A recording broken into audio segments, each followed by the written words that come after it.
একটা বার আন্দাজ করে দেখেন, হাসরের ময়দানে আল্লাহ পাক যখন অগণিত মানুষের ভিড়ে আমাকে উঠায় দেবেন, ডান দিকে তাকায় যদি আবু বকর সিদ্দিক রাদিয়াল্লাহু তাআলা আনহুকে দেখতে পায়, বাম দিকে তাকায় যদি উমরকে দেখি, পেছনে তাকায় যদি উসমানকে দেখি, সামনে তাকায় যদি বিশ্বনবী মুহাম্মদ রাসূলুল্লাহ সাল্লাল্লাহু আলাইহি সাল্লামকে দেখি, তাহলে আমার উপলব্ধিটা কেমন হবে?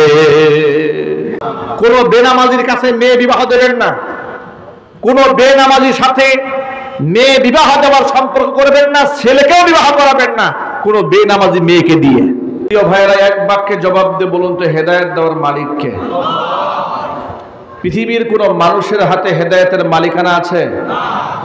কোন পীর সাহেবের হাতে, কোন আলেমের হাতে, কোন দরবেশের হাতে, কোন কবরওয়ালা মাজারওয়ালার কাছে? হেদায়েত কার হাতে? হেদায়েতের মালিকানা সাধারণ মানুষ, আলেম ওলামা পীর বুজুর্গ তো দূরের কথা, পৃথিবীর কোন নবী রাসূলকে আল্লাহ হেদায়েতের মালিক বানাননি। হেদায়েতের মালিক যদি আম্বিয়া আলাইহিমুস সালাতু ওয়াস সালাম গণ হতেন, তাহলে নবীদের প্রিয় ভাজন ব্যক্তি একজনও হেদায়েত শূন্য হয়ে দুনিয়া থেকে বিদায় নিতেন। পৃথিবীর প্রথম নবী, প্রথম মানুষ আদম আলাইহিস সালাতু ওয়াস সালাম, কলিজার টুকরা দুই সন্তান হাবিল কাবিলের সাথে ঝগড়া হলো। কাবিল তার আরেক ভাই হাবিলকে নিজ হাতে খুন করলো। যদি হেদায়েতের মালিকানা নবীদের হাতে থাকতো, হযরত আদম আলাইহিস সালাতু ওয়াস সালাম নিজের সন্তান দ্বারা এত বড় ঘৃণিত কাজ সম্পাদন করতে দিতেন না। কথা বলতে হবে, ঠিক কিনা?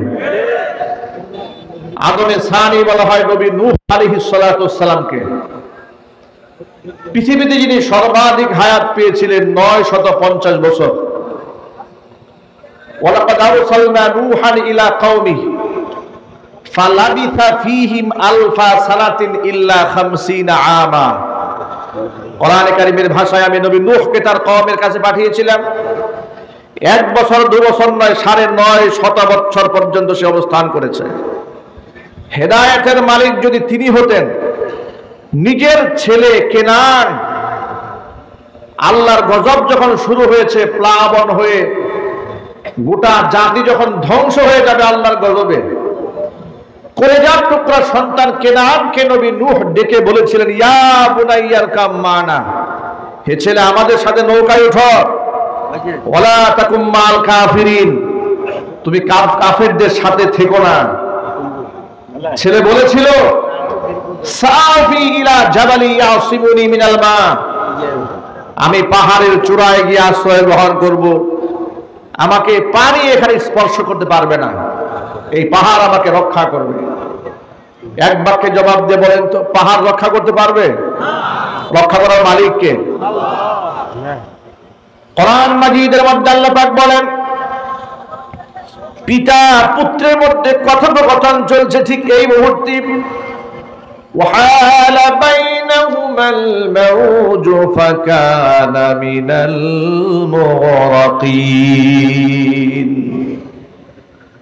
পিতা পুত্রের মধ্যে কথোপকথন চলছে, এই ফাঁকে বিরাট বড় একটা ঢেউ আমি পাঠিয়ে দিলাম, ধাক্কা দিয়ে পুত্রকে পিতার থেকে ছিন্ন করে দিল। আর মুহূর্তের মধ্যে তার পুত্র চোখের সামনে চুবনি খেয়ে আমার গজবে ধ্বংস হয়ে গেল। নবী নূহ আলাইহিস সালাতু ওয়াস সালাম বড় কষ্ট পেলেন। সন্তান যত খারাপই হোক না কেন, যত নিকৃষ্ট হোক না কেন, বাবা মার কাছে সন্তান তো সন্তানই, ঠিক কিনা বলেন? সন্তান যত খারাপ হোক না কেন, সে সন্তানের প্রতি বাবা মার মায়া হয় না, মহব্বত হয় না? অনেক মহব্বত হয়। দেখবেন একটা ছেলে খুব বখাটে হয়ে গেছে, সবাই গালিগালাজ করে, বাবাও রাগ করে, সন্তানকে খেতে দিতে চায় না, কিন্তু মা গোপনে সন্তান জন্য কিছু খাবার রেখে দেয়। আমার ছেলে সারাদিন বাহির থেকে কি খেয়েছে না খেয়েছে, না খেয়ে আসবে, মায়ের মহব্বত সন্তানের জন্য কাজ করে। আল্লাহু আকবার বলে। সুতরাং আমার ভাইরা, সন্তান যতই খারাপ হোক না কেন, বাবা মার মহব্বত থাকে সেই সন্তানের উপরে। নবী নূহ আলাইহিস সালাতু ওয়াস সালাম তার সন্তান কেনান যখন কুফফারদের সাথে মিলিত হয়ে নবীর সামনে চুগনি খায়, হাবুডুবু খায় মরল। নবী নূহ আলাইহিস সালাতু ওয়াস সালামের অন্তরের মধ্যে ব্যথা আছে না নাই? হুজুর বলেন। কিন্তু এই ব্যথা নিয়ে অভিযোগ যে আল্লাহর সামনে পেশ করবেন এতটুকু সাহস তো নবীর হওয়ার কথা নয়। কিন্তু মনের মধ্যে একটা প্রশ্ন রয়ে গেল, কারণ আল্লাহ রাব্বুল আলামিন নবী নূহ আলাইহিস সালাতু ওয়াস সালামকে বলেছিলেন, ও নবী নূহ, আমি তোমাকে এবং তোমার পরিবারের সদস্যদেরকে আমি হেফাজত করব। আল্লাহ নবী নূহ আলাইহিস সালাতু ওয়াস সালাম আল্লাহর কাছে দরখাস্ত পেশ করে বলছেন, রব্বুল আলামিন, ইন্না বিনি মিন আহলি ওয়া ইন্না ওয়া'দাকাল হক ওয়া আনতা আহকামুল হাকিমিন। আল্লাহ তাআলা ইন্না বিনি মিন আহলি, নিশ্চয় আমার ছেলে তো আমারই পরিবারের সদস্য একজন, ওয়া ইন্না ওয়া'দাকাল হক, আর তোমার ওয়াদাও সত্য, ওয়া আনতা আহকামুল হাকিমিন, আর তুমি শ্রেষ্ঠতম বিচারক। এর মানে হচ্ছে নবী নূহ আলাইহিস সালাম আল্লাহকে বুঝাতে চাইলেন, আল্লাহ আমার সন্তান আমার পরিবারের সদস্য, তোমার ওয়াদা সত্য। তার মানে হলো আল্লাহ তাআলা তুমি তো আমার সাথে ওয়াদা করেছিলে আমাকে আমার পরিবারের সদস্যদেরকে আযাব থেকে রক্ষা করবে, কিন্তু আমার কলিজার টুকরা সন্তান কেনান কুফফারদের সাথে মিলিত হয়ে তোমার গজবে ধ্বংস হয়ে গেল। আল্লাহর পক্ষ থেকে জবাব দেওয়া হলো, নবী নূহ সালাম قال يا نوح إنه ليس من أهلك إنه عمل غير صالح فلا تسألني ما ليس لك به علم إني أعظك أن تكون من الجاهلين।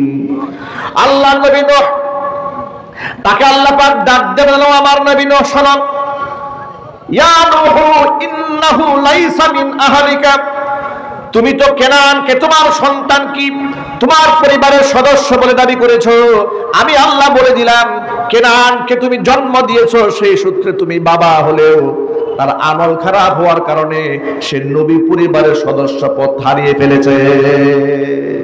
ইন্নাহু আমালুন গায়রু সালিহ, ওর আমল খারাপ, আমল খারাপ হওয়ার কারণে সে নবী পরিবারের সদস্য আর নাই।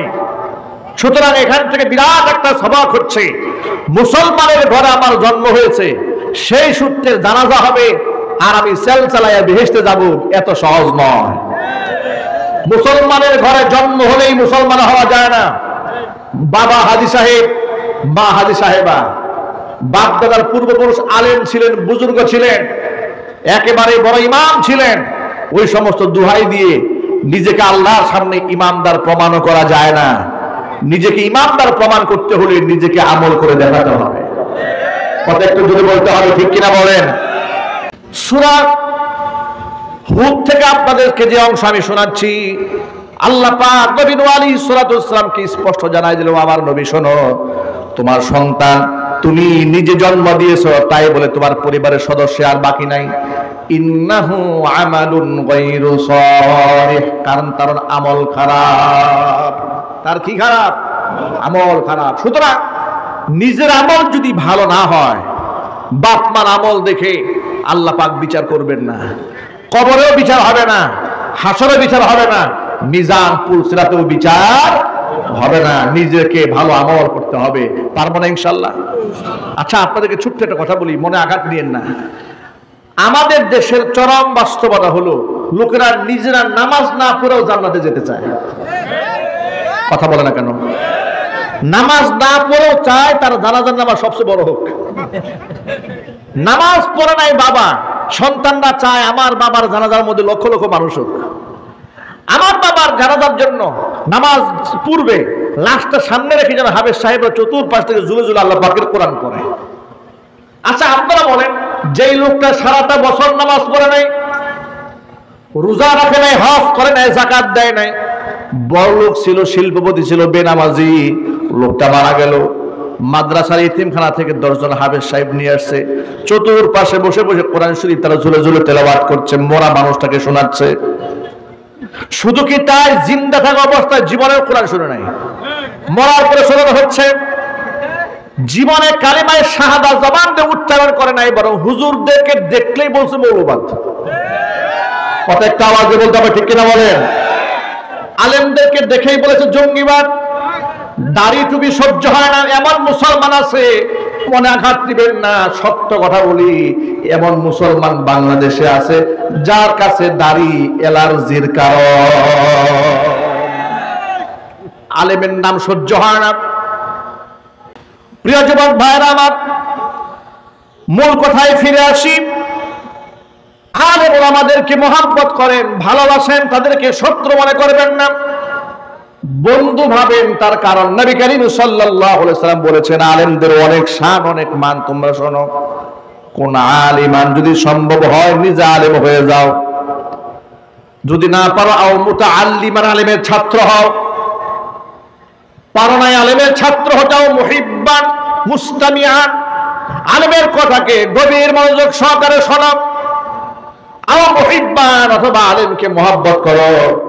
খবরদার ওয়ালা তাকুনিল খামিস, তুমি আলেম বিদ্বেষী হয়ে যেও না, ফাতাহালিক, তাহলে তুমি ধ্বংস হয়ে যাবে। আলেম বিদ্বেষী যে হবে তার জন্য ধ্বংস অনিবার্য, কথা বলতে হবে, ঠিক কিনা? যারা আলেমদেরকে শত্রু বানায় তাদের কি কোনো সম্মান আছে দেশে? জুড়ে বলেন। দুনিয়াতে সম্মান আছে, আখিরাতে সম্মান আছে? কোনো সম্মান নাই। আলেমদেরকে যারা মহব্বত করে আল্লাহ পাক তাদের সম্মান আকাশ চুম্বি বানায় দেন।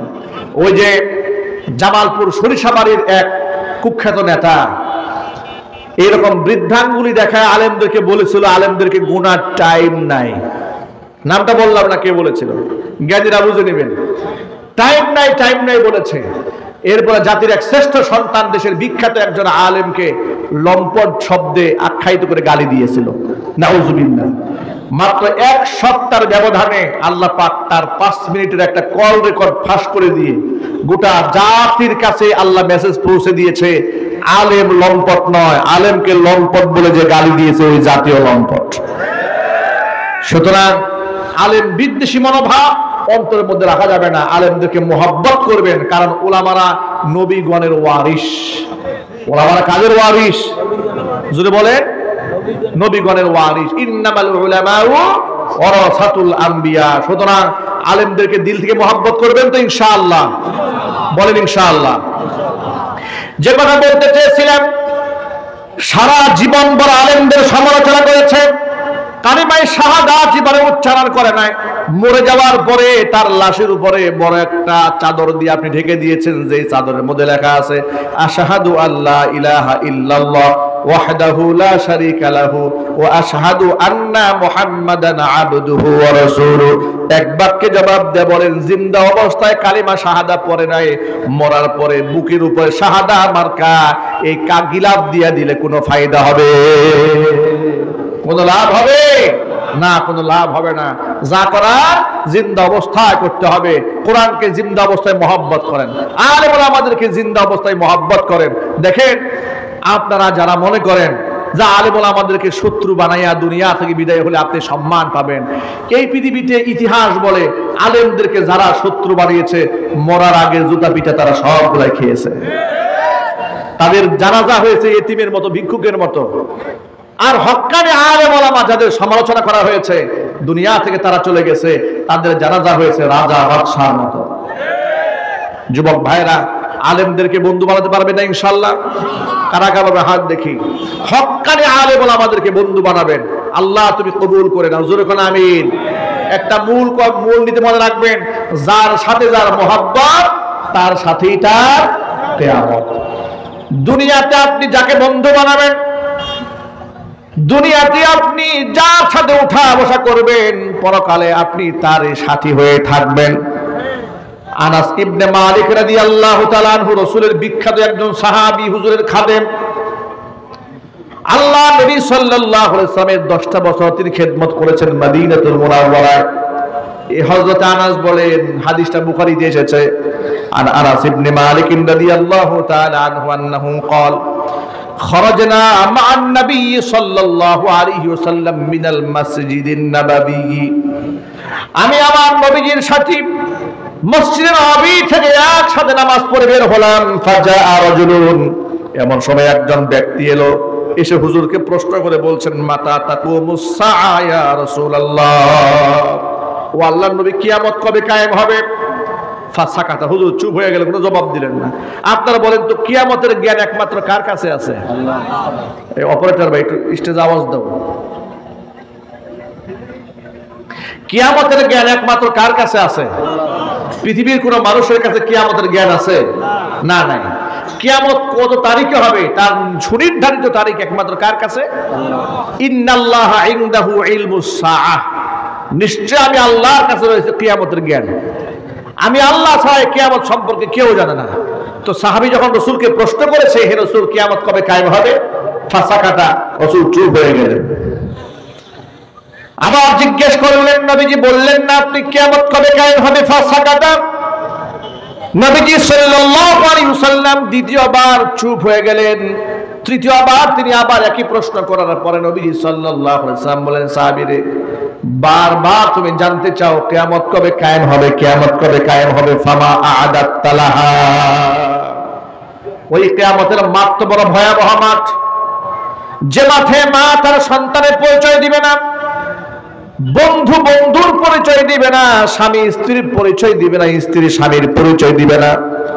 ওই ভয়াবহ মাঠের জন্য তোমার প্রস্তুতি কি, প্রিপারেশন কি?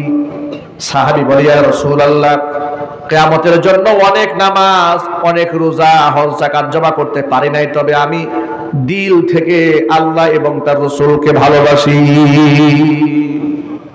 আল্লাহ নবী তখন জবাবে বললেন, সাহাবীরা শোনো, আল মারউ মা মান হাব্বা, এই পৃথিবীতে যে যাকে ভালোবাসবে পরকালে সে তার সাথেই থাকবে। ও আনতা মাআল্লাযী আহবাবতা, তুমি যাকে ভালোবেসেছো পরকালে তুমি তারই সাথী হয়েই থাকবে। আনাস ইবনে মালিক বলেন, এই কথাটা সাহাবায়ে কেরাম শোনার পরে উপস্থিত সাহাবীদেরকে আমি এত খুশি হতে দেখেছি, আমি আমার গোটা জীবদ্দশায় আল্লাহর হাবিব সাল্লাল্লাহু আলাইহি ওয়াসাল্লামের সাহাবীদেরকে এত খুশি কোনোদিন হতে দেখি নাই। কারণ সাহাবায়ে কেরাম এই কথা নিশ্চিত হতে পেরেছিলেন, আল্লাহ রাসূল বলেছেন যার সাথে যার মহব্বত তার সাথে তার কিয়ামত। আমরা তো আমাদের জীবনের চাইতে রাসূলকে বেশি ভালোবাসি, সুতরাং নিশ্চিত কনফার্ম আমাদের হাসর আল্লাহ রাসূলের সাথেই হবে ইনশাআল্লাহ। আমার উপস্থিত ভাইদেরকে বলতে চায়, আমাদের হাসর রাসূলুল্লাহর সাথে হোক, এটা আমরা চাই না? কারা কারা চাই? মন থেকে চান কারা কারা? চান তো মন থেকে। আমাদের হাসর কার সাথে হোক? আল্লাহর নবীর সাথে হোক। আল্লাহ যেন কবুল করে, জোরে করে আমিন। হাত নামান। নবীর সাথে যদি হাসর চান, সেই ফর্মুলা কোরআন শরীফ আল্লাহ পাক দান করেছেন। আল্লাহ পাক বলেন, ومن يطع الله والرسول فأولئك مع الذين أنعم الله عليهم من النبيين والصديقين والشهداء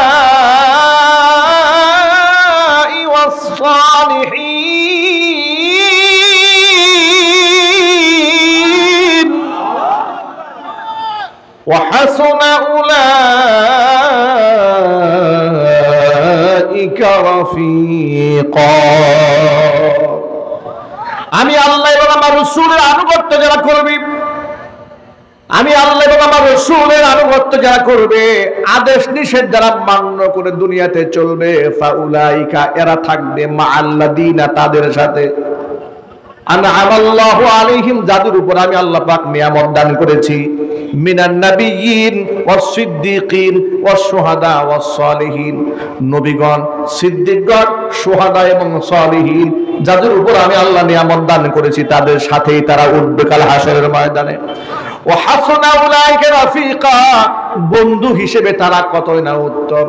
ও আমার যুবক ভাইরা, একটা বার আন্দাজ করে দেখেন, হাসরের ময়দানে আল্লাহ পাক যখন অগণিত মানুষের ভিড়ে আমাকে উঠায় দেবেন, ডান দিকে তাকায় যদি আবু বকর সিদ্দিক রাদিয়াল্লাহু তাআলা আনহুকে দেখতে পায়, বাম দিকে তাকায় যদি উমরকে দেখি, পেছনে তাকায় যদি উসমানকে দেখি, সামনে তাকায় যদি বিশ্বনবী মুহাম্মদ রাসূলুল্লাহ সাল্লাল্লাহু আলাইহি সাল্লামকে দেখি, তাহলে আমার উপলব্ধিটা কেমন হবে? আমার চোখের সামনে যদি হাসরের মধ্যে তাকাই দেখি আমার নবীর সামনে আমি দাঁড়ায় আছি, নবী যে আমাকে হাউজে কাউসার পান করার জন্য ডাকতেছেন, আল্লাহু আকবার। এই একটা চিত্র। আরেকটা চিত্র হচ্ছে হাসরের ময়দানে আপনি দাঁড়ালেন, ডান দিকে তাকায় দেখেন আবু জেহেল দাঁড়ায় আছে,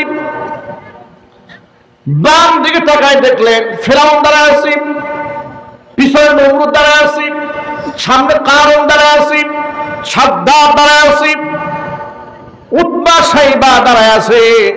ওই সমস্ত ব্যক্তিদের সাথে হাসর যাদের হবে, কতই না নিকৃষ্ট হাসর হবে তাদের, কথা বলতে হবে ঠিক কিনা? আর কত বড় উৎকৃষ্ট হাসর তাদের হবে যারা নবীদের সাথে হাসর পেয়ে যাবে। রাবিয়া রাদিয়াল্লাহু তাআলা আনহু রাসূলের ওযুর পানি এগিয়ে দিয়েছেন। নবী করিম সাল্লাল্লাহু আলাইহি ওয়াসাল্লাম খুব খুশি হলেন, বলেন রাবিয়া তোমার খেদমতে আমি রাসূল সন্তুষ্ট, তোমার কোনো চাওয়া থাকলে তুমি বলো, তোমাকে সেই চাওয়া পূর্ণ করে দেওয়া হবে। তিনি বললেন, হে আল্লাহ রাসূল, আপনি যেহেতু চাওয়ার সুযোগ করে দিয়েছেন, তাহলে আমি দুনিয়ার কিচ্ছু চাই না আপনার কাছে, শুধু বেহেশতে আপনার সাথী হয়ে থাকতে চাই। সুবহানাল্লাহ, বাড়ি গিয়ে বলি, আমি এই হাদিসটা যতবার পড়ি আমার ততবার নিজের কাছে অবাক লাগে, এই সাহাবীর মাথায় তাৎক্ষণিক এই আইডিয়া আসলো কোত্থেকে? তিনি তো কত কিছুই চাইতে পারতেন, কথা বলতে হবে তো ঠিক কিনা বলেন? আচ্ছা আপনারা বলেন তো, আল্লাহ রাসূল কি মিথ্যা ওয়াদা করেন? আর চিৎকার দিয়ে বলেন। তা আল্লাহ রাসূল বলেন, রাবিয়া তুমি চাও কি? রাবিয়া রাদিয়াল্লাহু তাআলা আনহু বলছে, হে রাসূল কিছু চাই না, নাসআলু মুরাফাকাকা ফিল জান্নাহ, বেহেশতে আপনার সঙ্গ চাই, আপনার সাথী হয়ে আমি জান্নাতে থাকতে চাই।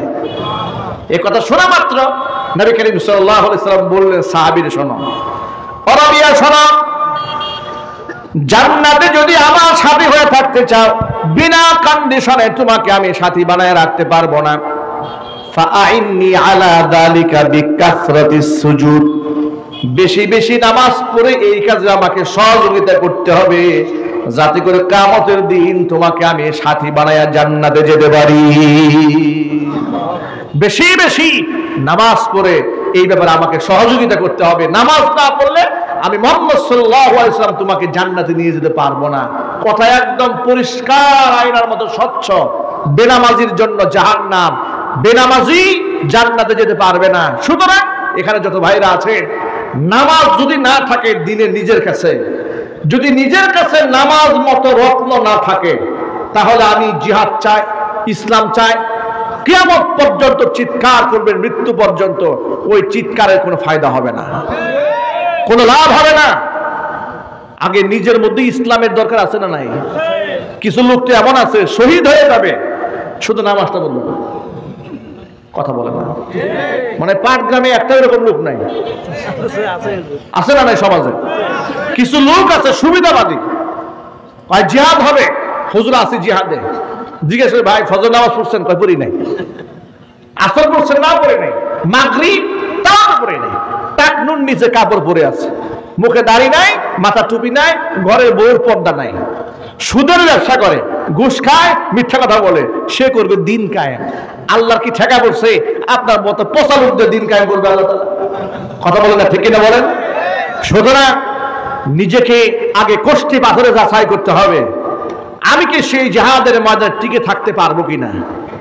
যে ঈমান আমাকে মসজিদ পর্যন্ত পৌঁছাইতে পারে না, সেই ঈমান আমাকে জিহাদের ময়দানে কেমনে নেবে? কথা বলেন, ঠিক কিনা বলেন? এটা আরো রক্তাক্ত ময়দান, জীবনের ঝুঁকি আছে, আমার জান উড়ে যেতে পারে।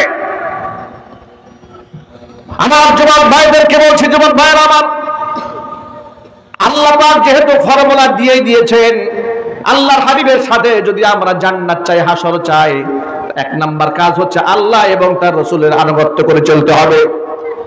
আর এর মধ্যে সবচেয়ে বড় ইতাআত হচ্ছে 5 ওয়াক্ত নামাজ। এখানে যত ভাইরা এসেছেন, মা বোনরা এসেছেন, সকল ভাই এবং বোনদের প্রতি আহ্বান হচ্ছে, আমরা 90 থেকে 95% মুসলিম অধ্যুষিত বাংলাদেশে বসবাস করি। নিজেদেরকে মুসলমান দাবি করলেও মুসলমানের পরিচয় দেওয়ার মতো কিচ্ছু নাই। মুসলমানের পরিচয় দেওয়ার মতো 1 নাম্বার আমল হচ্ছে নামাজ। একটা আমল কি জোরে বলেন তো? জোরে বলেন, কয়েক নাম্বার আমল কি? নামাজ। এই নামাজ কয় ওয়াক্ত? আরো জোরে বলতে হবে। এটা কি মুখে শুধু বললাম না, মন থেকে বিশ্বাস করেন? আমি আপনাদের পার্শ্ববর্তী এলাকা রংপুরে এই বছর শীতের সিজনে একটা দাওয়াত নিয়েছিলাম, সম্ভবত 12 নম্বর ওয়ার্ডে। সেখানে মাহফিলে যাওয়ার পরে ইমাম সাহেব আমাকে বলেন, হুজুর যেহেতু আপনি আসছেন, আমি বেচারা এই এলাকায় খুব মাজলুম। কি মাজলুম? যে ফজরের নামাজে আমি নিজে আজান দেই, আমি মুসল্লি, আমি মুক্তাদি। আমি বললাম নাউজুবিল্লাহি মিন যালিক। ইমাম সাহেব আমাকে বলছে যে মাঝে মাঝে এমন হয় আজানও আমি দেই, একামতও আমি দেই, আমি ইমাম, আমি মুক্তাদি, আর হঠাৎ হঠাৎ দুই একজন ভুলে চলে আসে। এ হচ্ছে আমাদের অঞ্চলের মুসল্লিদের ইমানের অবস্থা। তাহলে সেই এই এলাকার মানুষ তাফসিরের আয়োজন করেছে। আমি সেখানে বললাম যে তাফসিরে হাজার হাজার শত শত মানুষ আপনারা আসছেন, আপনার ইমাম সাহেবের মনে এত দুঃখ আছে, উনি আজান দেন, উনি নামাজ পড়ান, উনি ইমাম, উনি মুক্তাদি। এর ব্যর্থতা কিয়ামতের ময়দানে এর জবাব দিতে এলাকার প্রত্যেকটা মুসলমানকে করতে হবে। ঠিক কিনা জোরে বলেন? এই যে বিরাট তাফসিরের আয়োজন হয়েছে, হাজার হাজার মানুষ বয়ান শুনতে এসেছেন, যদি নামাজের মতো এত গুরুত্বপূর্ণ ইবাদতের সাথে সম্পর্ক না থাকে, এমন শত শত তাফসির চলে যাবে, কোনো ফায়দা হবে না। এই জন্য ঈমানকে মজবুত করতে হবে। নিজেকে মুসলমান পরিচয় দিতে গেলে সবার আগে নিজেকে নামাজি হতে হবে। কথা বলেন? আচ্ছা, আপনাদেরকে ছোট্ট একটা মাসলা জিজ্ঞেস করে জবাব দিবেন। মুসলিম হয়ে অমুসলিমের সাথে বিবাহ জায়েজ আছে? সবাই একটু জোরে বলেন। মুসলিম হয়ে অমুসলিমের সাথে বিবাহ জায়েজ আছে? জায়েজ নাই। কিন্তু হাদিস তো কোরআন স্পষ্ট বলে দিয়েছে, লা দীনা লিমান লা সালাতা লাহু, যার নামাজ নাই তার দিন নাই, তার ধর্ম নাই। মান তারাকা সালাতান মুতাআম্মিদান ফাকাদ কাফারা, ইচ্ছা করে নামাজ ছাড়লো সে কুফরি করলো। তাহলে এই হাদিসের উত্তর আপনি কি দিবেন?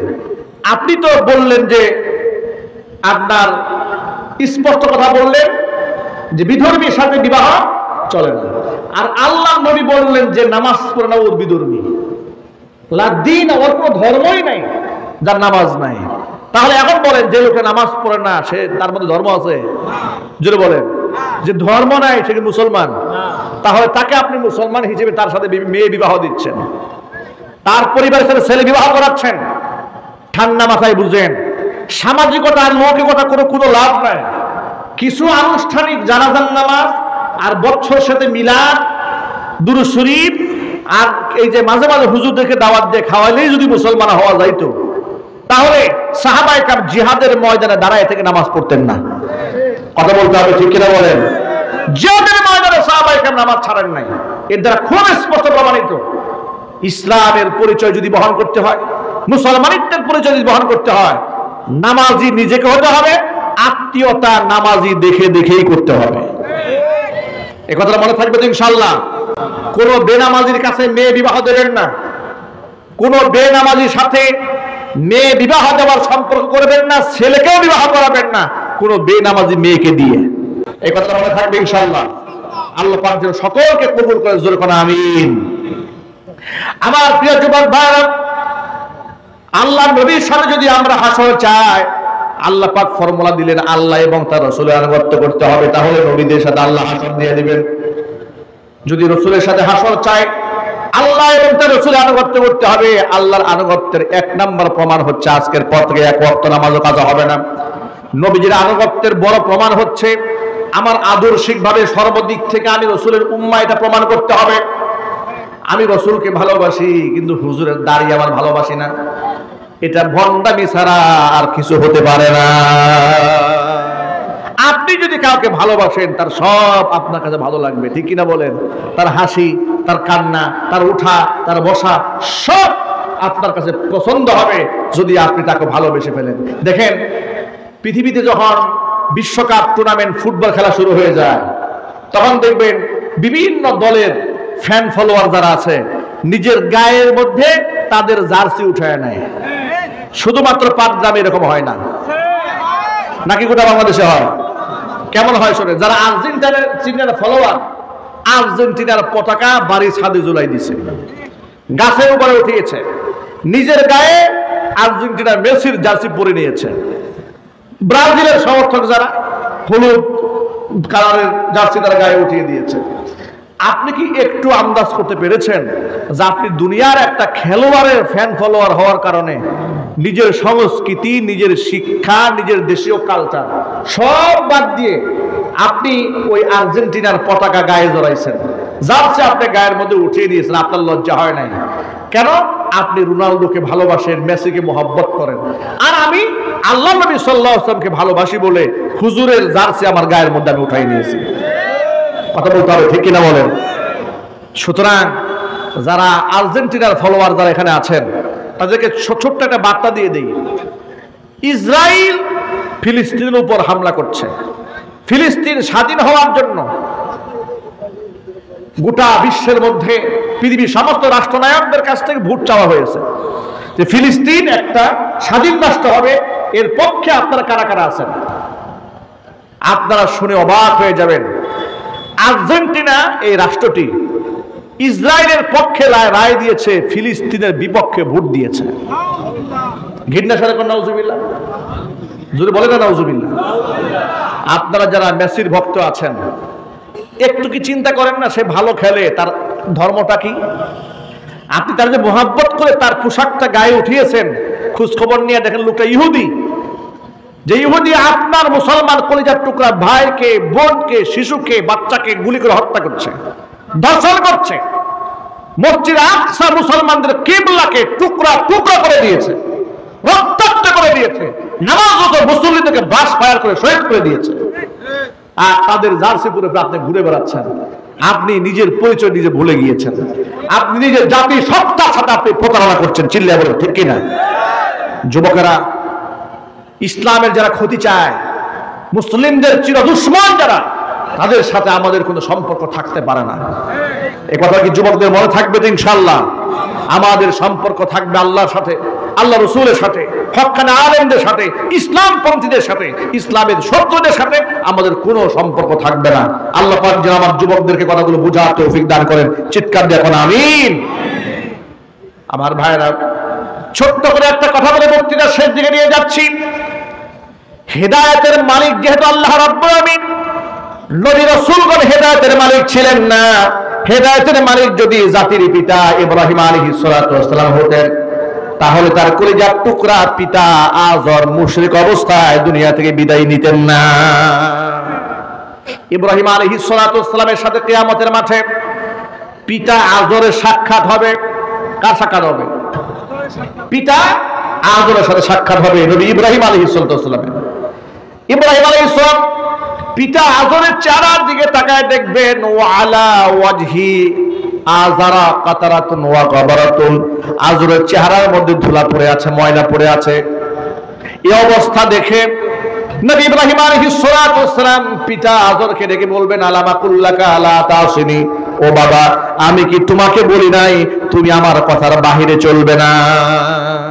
বলি নাই এই মূর্তিগুলা পূজা করা যাবে না? বলি নাই মূর্তিগুলা ব্যবসা করা যাবে না? বলি নাই মূর্তির সামনে সেজদা দেওয়া যাবে না? তখন বাবা বলবে, ছেলে, আলফাল ইয়াউমা লা আশিক, আমি তোমার সাথে ওয়াদা করলাম আজকের পর থেকে আমি তোমার কথার বাহিরে আর চলবো না। আচ্ছা ভাইরা, আপনারা বলেন তো কোনো ফায়দা হবে? হাসরের ময়দানে যদি ইব্রাহিম আলাইহিস সালাম বাবা নবী ইব্রাহিমকে ডেকে কথা বলে, ফাল ইয়াউমা লা আশিক, আজকের পর থেকে তোমার কথার বাহিরে আর চলবো না, কোনো লাভ হবে? লাভ হবে না।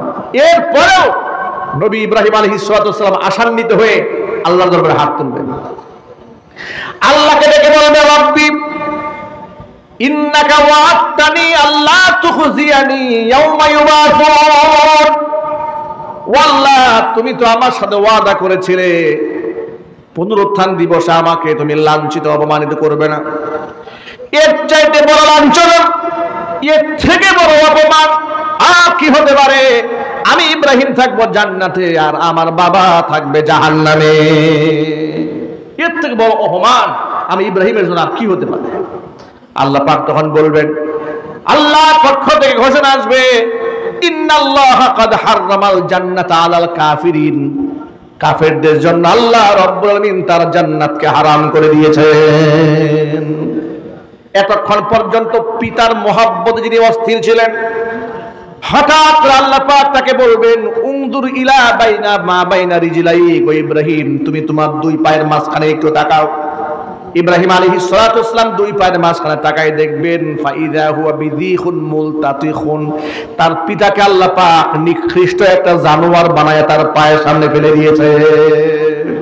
ফায়ুখাযু বিকাওয়ামিহি ওয়া ইউলকা ফিন-নার, তার পায়ের মধ্যে ধরে তাকে জাহান্নামে নিক্ষেপ করা হবে।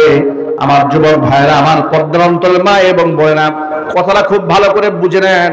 ইব্রাহিম আলাইহিস সালাতু ওয়াস সালামের মতো সম্মানিত একজন নবী কিয়ামতের দিন তার মুশরিক বাবাকে আল্লাহর কাছে সুপারিশ করে নাজাত মুক্তির ফয়সালা করতে পারবেন না।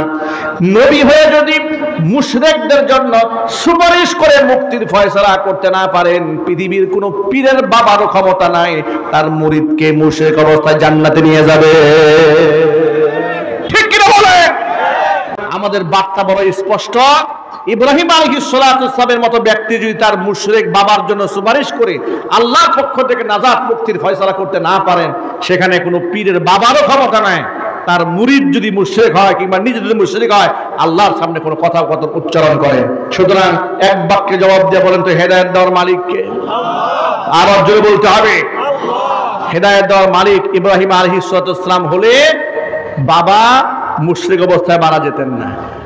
সর্বশেষ হিদায়াতের মালিক যদি দু জাহানের বাদশা ইমামুল মুরসালিন রাহমাতুল লিল আলামিন খাতামুল আম্বিয়া নবিয়ুনা মুহাম্মদ রাসূলুল্লাহ সাল্লাল্লাহু আলাইহি ওয়াসাল্লাম যদি মালিক হতেন, কলিজার টুকরা চাচা আবু তালেব ঈমান হারা হয়ে দুনিয়া থেকে বিদায় নিতেন না। ঠিক কিনা?